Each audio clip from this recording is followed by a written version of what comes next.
Hello guys, welcome to my channel A. Medical Knowledge. Here we are going to discuss about the occupational health. This is the topic of community medicine semester 6. In this video we are going to discuss all the topic related to occupational health, occupation, any activity which we perform to earn our expenses of our daily life. वो हमारी occupation होगी। Occupation क्या होती है? वो वाली activities जो हम डेली लाइफ में परफॉर्म करते हों कि अपनी ज़िंदगी में अच्छी ज़िंदगी गुजार सके या अपनी ज़िंदगी को सुकूनदेह बनाने के लिए या अपने खर्चे को पूरा करने के लिए, उसे हम कहते हैं ऑक्यूपेशन हेल्थ। ऑक्यूपेशन हेल्थ की अगर डेफिनेशन की बात करें तो it is defined as the art of science of conserving promoting the health and efficiency of individual at their work place during and throughout the course of their employment. Conserving का मतलब बचाना और promoting का मतलब बढ़ाना। मतलब क्या, इसमें जो की वर्ड है वो कंजर्विंग है, प्रमोटिंग है, health, efficiency, work place, during, through out और एम्प्लॉयमेंट। मतलब ऑक्यूपेशन हेल्थ जो है, आपने देखा होगा कि इधर पाकिस्तान में तो ऑक्यूपेशनल हेल्थ को इतना नहीं करते, लेकिन अब आके जो है वो थोड़ी सी अवेयरनेस आने लग गई है। लेकिन अगर हम फॉरेन कंट्रीज़ की बात करें, वहाँ ऑक्यूपेशन हेल्थ को इतनी इम्पॉर्टेंस दी जाती है कि वहाँ पे इस हर चीज़, अगर कोई भी हम बिल्डिंग बना रहे हैं या कोई भी हम ऑफिस बना रहे हैं, उससे पहले एक ऑक्यूपेशनल का जो बंदा है उसको बुलाते हैं, वर्कर को बुलाते हैं, वो हमें डिज़ाइन देता है। तो ये एक फील्ड बन चुकी है और ये इसकी डेफिनेशन में क्या है कि ये आर्ट है, साइंस है जो कंजर्व कर रही है, प्रमोट कर रही है हेल्थ की एफिशिएंसी को, कि किस तरह हम हेल्थ एफिशिएंट हो सकते हैं ताकि हम जो भी हमारी दौरानिया काम करने का वर्क प्लेस में उसको बढ़ा सकें। देन इसके बाद एम्स आ जाते हैं। पहले दो एम्स जो है वो बहुत इंपॉर्टेंट है, थर्ड वाला ठीक है। Promotion and maintenance of the highest degree of physical, mental, social wellbeing of the work in all occupation. मतलब प्रमोट करना है, मेंटेन करना है हमने फिजिकल, मेंटल और social wellbeing of a worker. ये तीनों चीज़ें जो है वो इम्पॉर्टेंट है। जैसे कि हमने हेल्थ की डेफिनेशन में भी पढ़ा था कि फ़िज़िकल, मेंटल और सोशली वेलबींग होना किसी भी वर्कर का, किसी भी नॉर्मल इंसान के लिए ज़रूरी है। प्रिवेंशन अमंग द वर्कर और departure from the health care cause by there working condition. मतलब जो प्रॉब्लम्स उसको आ रही है वर्किंग की वजह से, उसको भी सॉल्व करना।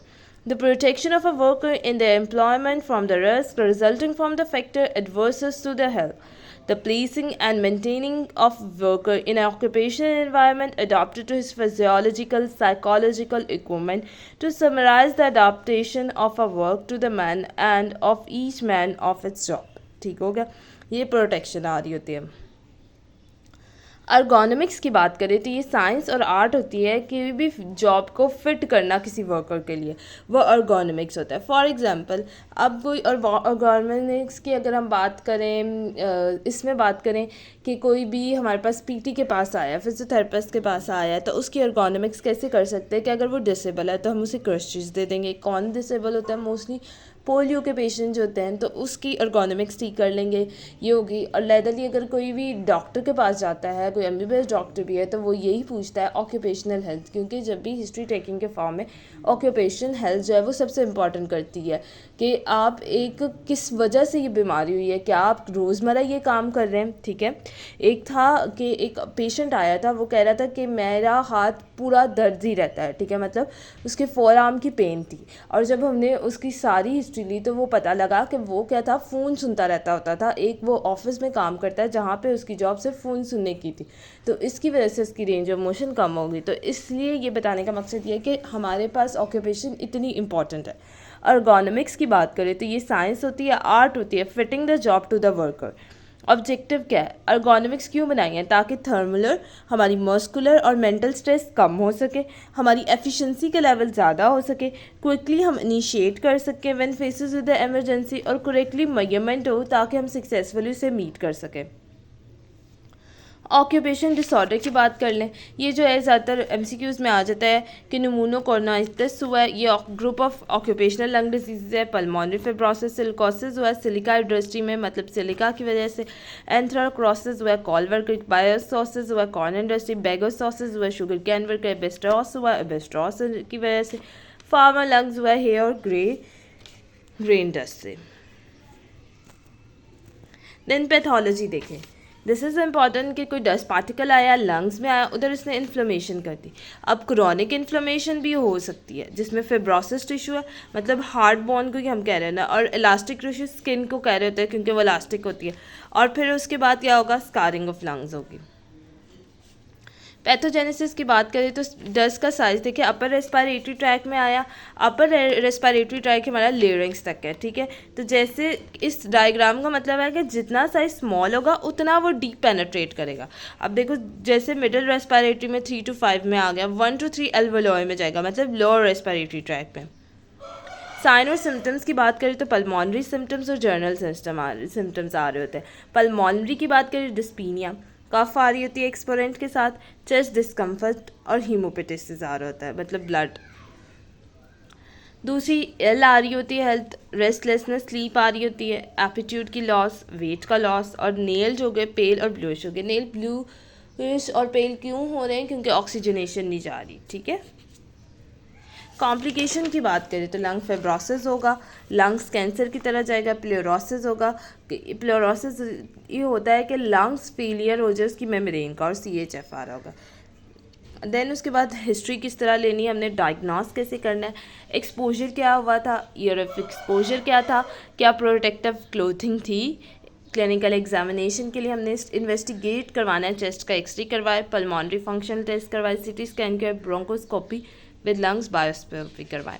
ट्रीटमेंट में हमने कहना है कि भाई आपने फर्दर एक्सपोजर नहीं करना, मेडिकल ट्रीटमेंट लें, ऑक्सीजन इन्हेलेशन लें, एंटीबायोटिक्स ले, साथ साथ सर्जिकल ट्रीटमेंट ले, और लंग्स ट्रांसप्लांट ये बहुत रेयर केसेस में होता है। अगर बहुत ज़्यादा हमारे पास मसला ख़राब होता है लंग्स ट्रांसप्लांट करते हैं। ऑक्सीजन इन्हेलेशन लंग्स जब इफ़ेक्ट होते हैं ना मोस्टली तब करते हैं। एंटीबायोटिक क्यों दे रहे हैं, क्योंकि हमारे पास लंग्स जो है वो फंक्शन में नहीं है, और जो चीज़ फंक्शन में ना हो तो वहाँ पे बैक्टीरिया आ जाता है, तो इसलिए एंटीबायोटिक दे दी। सर्जिकल ट्रीटमेंट इसलिए दिया है कि दोबारा जो बैक्टीरिया की ग्रोथ है वहाँ पे ना हो सके। प्रिवेंशन कैसे कहते हैं, डस्ट को कंट्रोल करें, आइसोलेशन एंड इंक्लोजर, हाइड्रोब्लास्टिंग करें। हाइड्रोब्लास्टिंग क्या होता है, वाटर का छिड़काव करना, जैसे कि डायग्राम है, ठीक है। अक्सर कहा था जब बहुत ज़्यादा गर्मी होती है तो हम भी अपनी दीवारों पे कर रहे होते हैं हाइड्रोब्लास्टिंग, ठीक है। पर्सनल प्रोटेक्शन होनी चाहिए, पीरियोडिक एग्जामिनेशन, अगर आप ऐसी इंडस्ट्री में काम करते हो तो आप पीरियोडिकली एग्जामिनेट करवाते रहे, लीगल मेजरमेंट्स लें।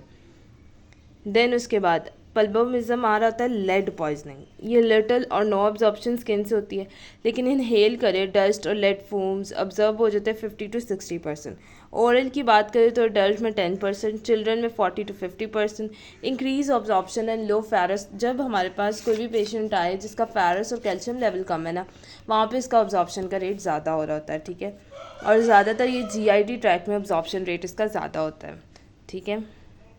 लेड पॉइजनिंग के सोर्सेज आ जाते हैं। ऑक्यूपेशनल के कौन कौन से आते हैं, लेड स्मेल्टर, मतलब जो लेड को मेल्ट करते हैं, पेंट जो कर रहे होते हैं, डेकोरेट कर रहे होते हैं, battery manufacture, stain glasses worker, jewellery makers और ब्रोजन वर्कर्स में आ रहा होता है। एनवायरनमेंट की बात करें तो पेंट, वॉल फर्नीचर, टॉयज़ को कर रहे हैं, वाटर, फूड, एयर, डस्ट और पेट्रोल वगैरह जो यूज़ कर रहे होते हैं उनमें मोस्ट कॉमनली आ रहा होता है।